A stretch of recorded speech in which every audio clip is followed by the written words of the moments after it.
Igcine enqotshiwe impi ebiphakathi komnyango wezemfundo kanye nomphakathi waseNqundu eNkandla KwaZulu-Natal.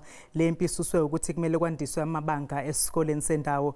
Ekuqaleni kwaleli sonto abazali ababegane unwabo bavala thaqa amasango alesikole bebhikisha befuna ukuthi sengezwe ngamabanga ugrade 11 no grade 12 njengoba siqala ku grade R sigcine ku grade 10.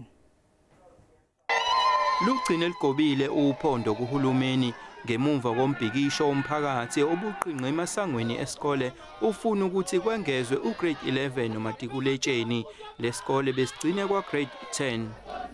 Umphakathi uthi lokhu bekuphoqa ukuthi abafundi bashiye isikole ngenxa yokuswela amabanga aphezulu. Abanye abafundi bebegcine beqashe ezikoleni ezikude. Abanye abazali bakhala ngokuthi ezinye izingane zabo beyibuya nezisu emiqashweni.